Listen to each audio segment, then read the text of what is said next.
po, katakot-takot po, ano? Ito hong sinapit po ngayon mga kabida ng Chief Prosecutor po ng International Criminal Court na si Karim Khan, ano, mga kabida. Dahil marami ho siyang problema na kinakaharap po ngayon. Unang-una po, ito hong investigasyon po mga kabida ng United Nations at ito hong kanyang sariling korte, ano, itong International Criminal Court, dahil ho sa reklamo ho na sexual misconduct. Kaya dahil ho dito mga kabida, bigla hong nag-step down ito hong si Karim Khan bilang Chief Prosecutor po ng ICC, ano. At hindi lang po yan. Okay? Yung kanya hong asset, yung bank accounts, at maging yung kanyang email ay hindi na po niya ma-access po mga kabida dahil ho, nag-take effect na po ito hong sanction ng US government po sa kanya at yung iba pang mga empleyado at opisyal po ng International Criminal Court. Ano? Eto, balita po mula sa ABS-CBN. Actually posted po ito mga kabida March 16, 2025, alas 11:24 po ng gabi. Ano, kahapon po ito. Ang kanila pong headline dito, ICC prosecutor under investigation steps aside temporarily. So nag-step down po, ano, temporarily ito hong si Karim Khan. Ito, babasahin ko lang po mga kabida, no? International Criminal Court Chief Prosecutor Karim Khan being probed for alleged misconduct is stepping down temporarily, his office announced on Friday. Khan communicated his decision to take leave until the end of the UN internal investigation, and his deputy prosecutors will run the office in his absence, it said in a statement. Okay? The governing body of the ICC earlier announced an external investigation into alleged misconduct by Khan, who has denied the allegations. Khan hit the headlines last year when he sought ICC arrest warrants for Israeli Prime Minister Benjamin Netanyahu, former Defense Minister Yoav Gallant, and 3 other Hamas leaders. Khan is also the chief prosecutor in the crimes against humanity allegations against detained former Philippine President Rodrigo Duterte. The president of the Assembly of States Parties, Paevi Kaukuranta, said an internal probe was needed in order to ensure a fully independent, impartial, and fair process. The 54-year-old Briton said he welcomed the investigation and the opportunity to engage in his process. Sabi po ni Khan dito, I will be continuing all other functions as prosecutor in line with my mandate across situations addressed by International Criminal Court.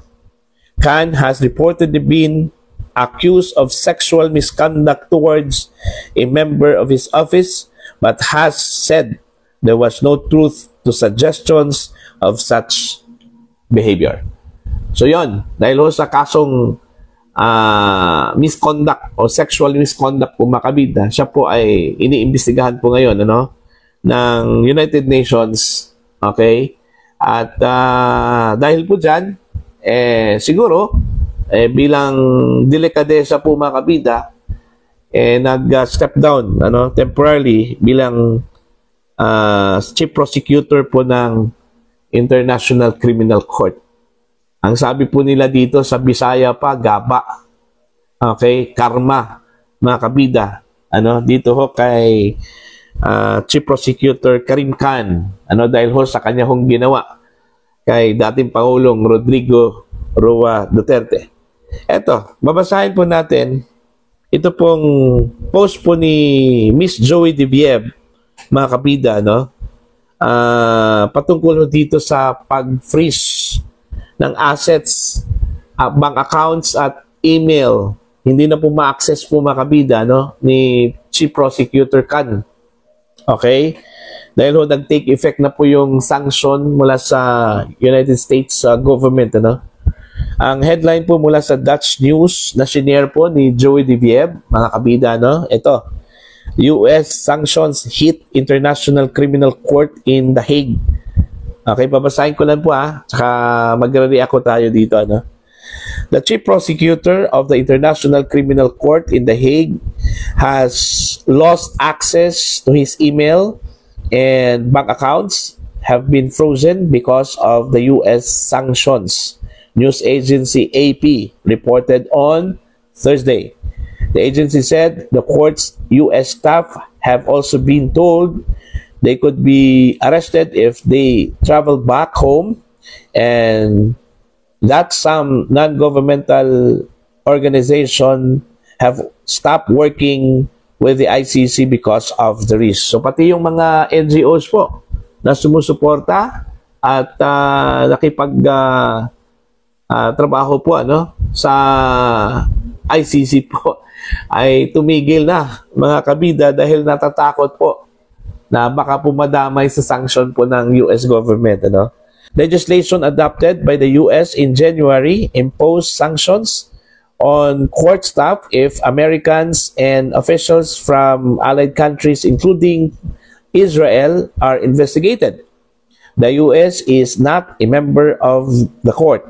The sanctions, the legislation said, would also apply to anyone who has materially assisted, sponsored, or provided financial, material, or technological support for, or goods, or services to, or in support of any effort by the International Criminal Court to investigate, arrest, detain, or prosecute a protected person. According to AP, the order bans Khan and other non-American Americans among the ICC's 900 staff members from entering the US and threatens any person, institution, or company with fines or prison time if they provide Khan with financial, material, or technological support. US President Donald Trump ordered the sanction after a panel of ICC judges in November issued arrest warrants for Israeli Prime Minister Benjamin Netanyahu and his former defense minister Yoav Gallant, saying they may have committed war crimes. So yun, nag-take effect na po yung sanction po ng US dito ho sa mga opisyal at empleyado po ng International Criminal Court. Kabilang na po dito, mga kabida, ito hong si Chief Prosecutor Karim Khan. So sunod-sunod po yung problema po ni Khan po, mga kabida. At siyempre naman po, malaking bagay po ang magiging epekto ho dito sa kaso po ni Digong. Kasi unang-una po, dahil ho sa kaso po na kinakaharap po ni Khan, ito hong kanyang sanction mula sa US government, mentally malaking epekto po ito, mga kabida. So most likely baka po mayroong epekto ho ito sa kanyang pag-handle sa kaso laban po kay dating Pangulong Rodrigo Roa Duterte. Kaya yung sabi ko po kanina, sa Bisaya pa, gaba, nakarma na po ito hong si Prosecutor Karim Khan, mga kabida.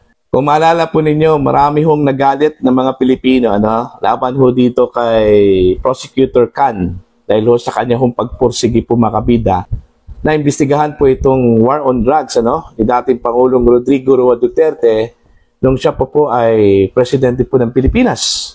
Okay? At most likely ho, ito hong mga Pilipino na nakarinig at nabasa itong balitang ito, baka po natuwa.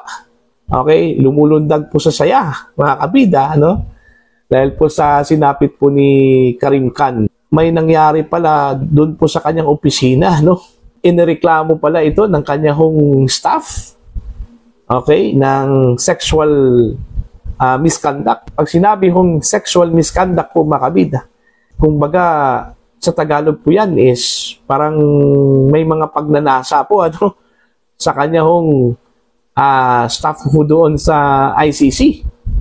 Although dininay po ni Karim Khan yung aligasyon laban po sa kanya, pero hindi ho magreklamo yung complainant kung wala hong nangyari po, mga kabida. Yun yung bagay na iniimbestigahan po ngayon ng United Nations. Alright? Hindi po maganda sa isang prosecutor na may ganyang mga aligasyon. Okay? Kasi ho, nakaka-apekto po yan sa kanya hong, hindi lang po personal, kundi sa kanya hong kredibilidad na mag-prosecute ng isang krimen na mismo siya. Merong ganyang aligasyon, di ba? Mga kabida. Ano yung magiging credibility po niya kung siya mismo may mga aligasyon ng sexual misconduct? Naalala ko dun sa kasong isinampa po kay Digong, ano? Okay? Hindi lang po yung crimes against humanity, ano? Meron pa pong rape at torture. Mas matindi pa pala ito hong si Karim Khan kasi kung ikukumpara natin ho kay Digong, imposibleng meron pong ganong kaso po na rape against sa kanya, no? Matanda na po yung si Digong, ano, mga kabida. Pero sa batas po, until proven guilty beyond reasonable doubt ng isang competent court, okay, presume innocent pa rin ito hong si Karim Khan, mga kabida, ano, dito ho sa aligasyon. Although ito ay investigation pa lang, ano, parang nasa prosecution po ito, ano, level.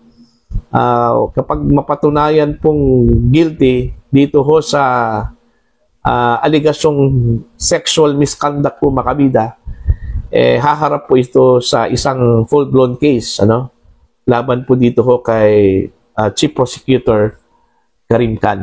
Yung kanya hong problema ho sa kanyang bank accounts, yung kanyang email na hindi na po ma-access, problema talaga yan. Okay? Problema talaga yan. Kasi nangangailangan ng resources po itong si Khan, ano? Yung sanction po sa kanya, mga kabida, at maging doon po sa mga kumpanya, non-government organizations, bansa, no?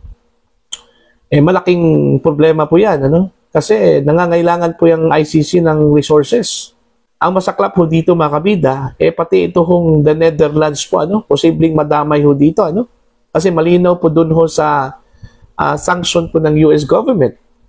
Maging yung kumpanya, institusyon, okay, or bansa, no, na sumuporta ho dito sa ICC, posibleng haharap din sa sanction ho, ano? Kasi yung the Netherlands po, mga kabida, sa kanila ho yung venue po ng ICC, ano? In terms of security support, andyan po. Sila yung nag-provide po, mga kabida, ng security personnel. Diyan po sa paligid po, ano, mga kabida, ng International Criminal Court. So, isang uri ng pagsuporta po yan. Materially, ano? Okay? Yung pag-provide po ng security. At yung venue, yung building mismo ng International Criminal Court. So, abangan na lang po natin yan, ano? Kung ano po yung magiging pasya po ng US government dito ho sa the Netherlands po, mga kabida.